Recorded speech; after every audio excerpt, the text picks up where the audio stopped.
Welcome back, SPC listeners. If you're checking your podcast app and wondering if you accidentally subscribed to a history channel, don't worry, your ears aren't deceiving you. It's just me, Bill, your humble host, back at it. I know I've had more starts and stops than a student following taxi instructions at like a Bravo airport or Yuma. Just trust me, it's a lot of starts and stops. Anyway, today we're going to rip apart exactly what's different this time and why it matters in episode 86 of the Student Pilot Cast, Fly, Learn, Repeat. Our new mission. Chandler Tower, Cherokee 4121 Tango is at Chandler Air Service. We have Zulu and we'd like a south departure, please. What does it say to be an angel? Where does the sun go when it sleeps? I should by now. It isn't. I know, it's true. If pod fading were a rating, I'd be able to write the study manual for it. But hey, I'll just start calling it a holding pattern or lost comms or something that sounds a little better. All right, I'll stop with the aviation metaphors for now, and I'll let you know that I've finally been cleared for the approach. Sorry, another one, my bad. Anyway, a lot has changed since 2008 when we first started this thing. Back then, I was just a guy trying to figure out which way was up and why the airplane kept trying to turn left on takeoff.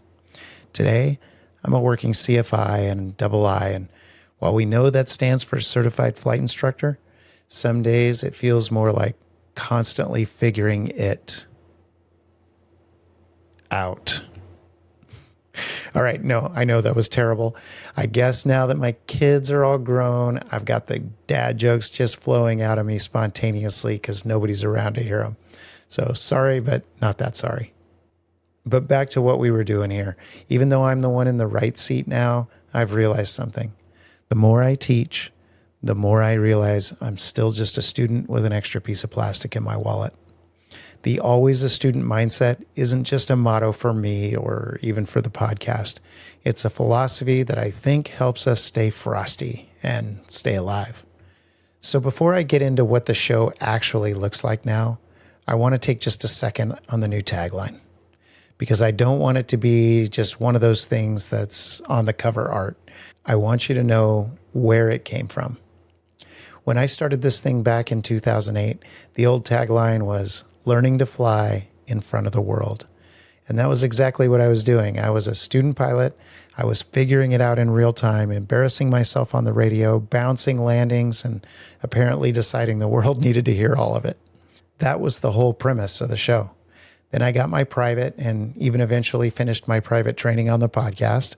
And then many years later, I got my instrument rating and kept going, eventually earning my commercial certificate, CFI, CFII, and even my multi-engine.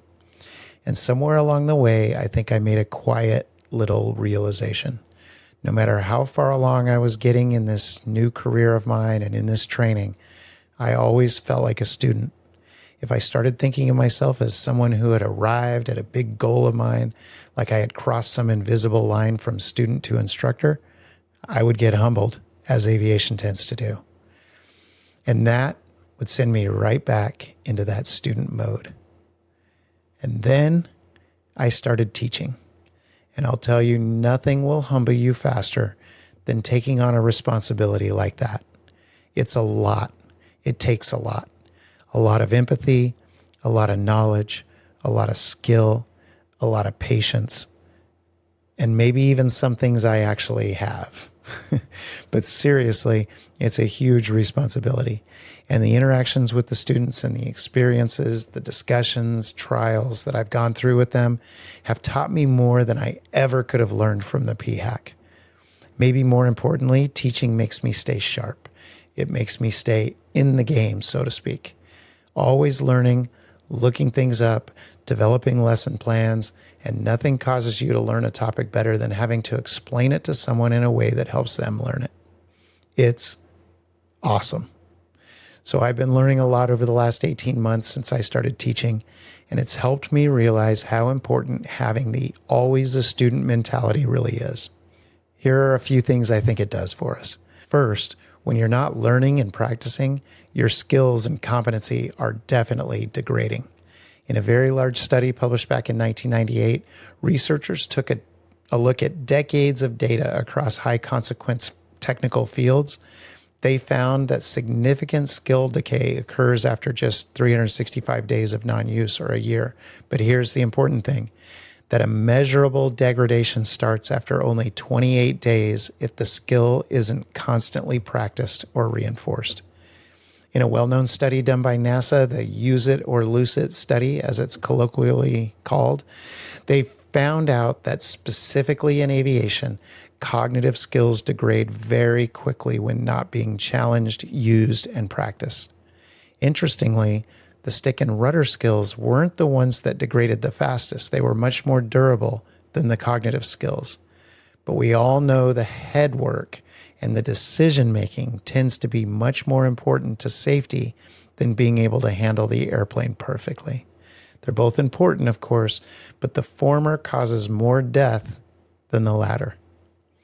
Another reason to always be learning is that technology in the cockpit and even mundane things like regulation changes are moving targets. They're constantly changing. Things tend to change over time, and it takes study and intent to keep up with it.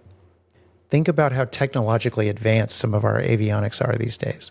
And if you aren't constantly training, reading, and learning from others about them, you're going to someday find yourself relying on the technology, but not knowing how to effectively leverage it. That distraction of misunderstanding or misinterpreting could cost you, as we all know. When things change, we better be up to speed.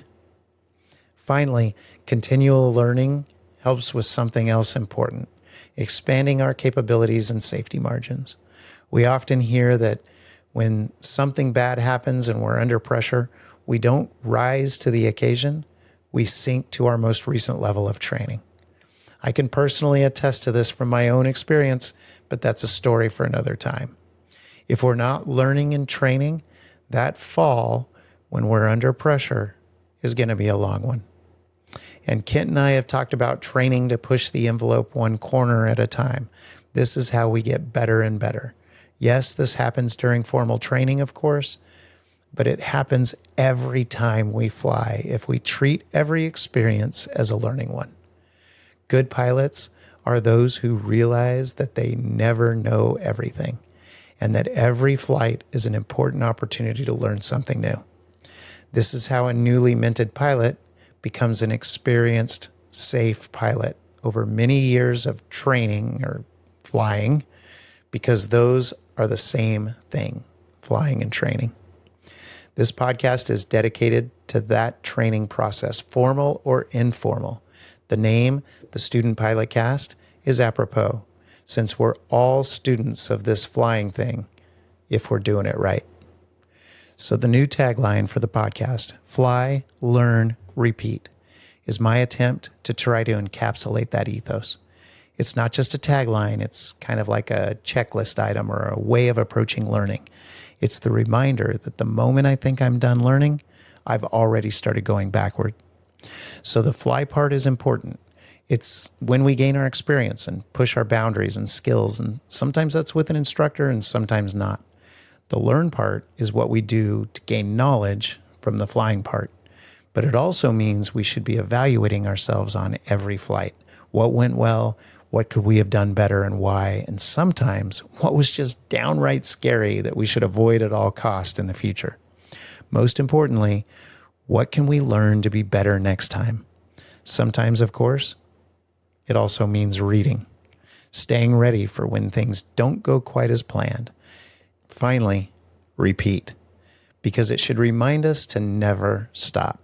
Never stop practicing, never stop learning, and never stop moving forward.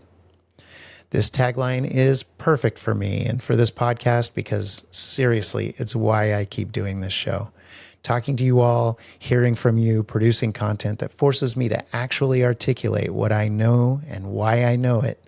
That's part of how I keep learning too. That's part of an ethos that I keep trying to cultivate in my own flying and in my own teaching. I just think it encapsulates what I'm all about when it comes to aviation, and even beyond aviation for that matter. So now you know. Getting inside my brain can be scary, but hopefully you agree to some extent, and hopefully that's why you're here. All right, so let's move on to the other big change, and this is probably the one you'll notice most immediately. And that's how we're organizing the show going forward. It's changing slightly. Honestly, one of the reasons I've burned out in the past is that single episodes sometimes try to do everything. Long interviews, solo discussions, cockpit audio, whatever random thing I was thinking about. Sometimes all in the same episode. It was a lot to produce, and I think it was a lot to track as a listener. So we're going to do some organizing to hopefully clean that up a little bit.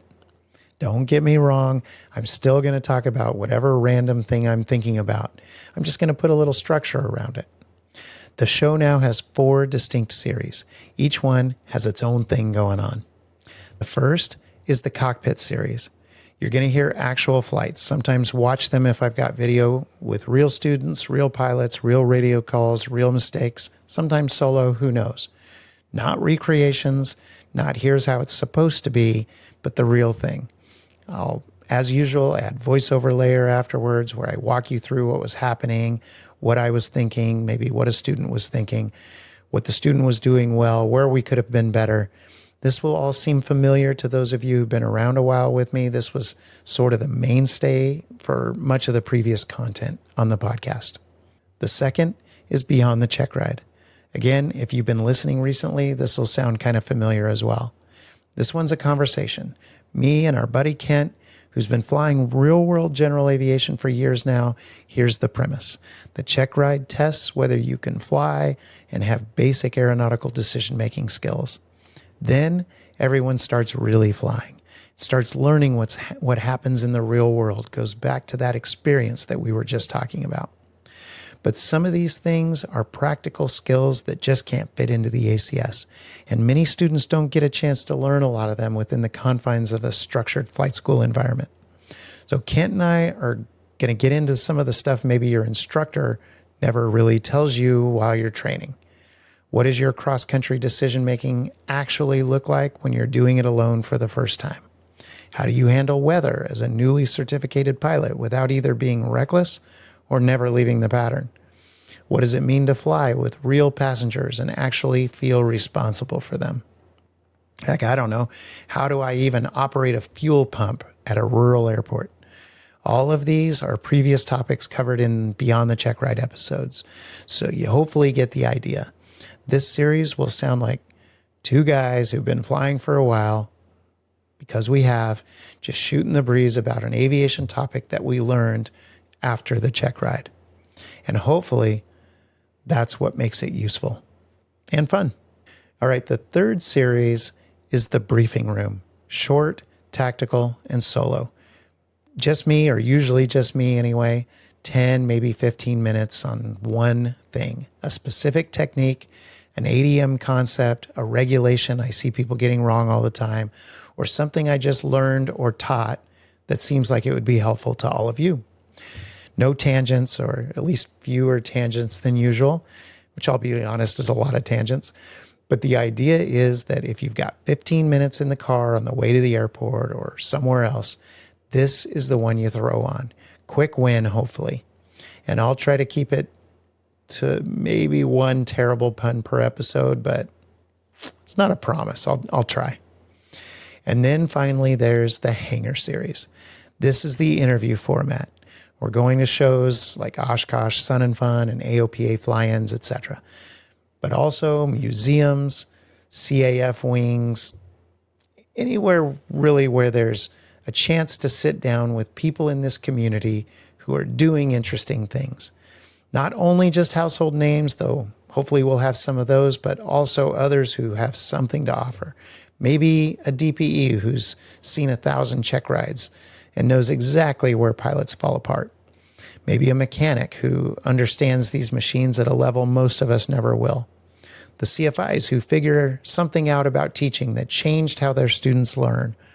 Really, it's about the people whose stories that don't always necessarily make it to the proverbial magazine cover, but absolutely should. Aviation has always been full of remarkable people. I want to bring you into conversations with them. So, 4 series, 1 feed. And I'm going to need considerably more caffeine than I was consuming in 2008, which is saying something. No, I'm just kidding. I don't even drink caffeine anymore. So I'm actually hoping this makes things go smoother for all of you and for me.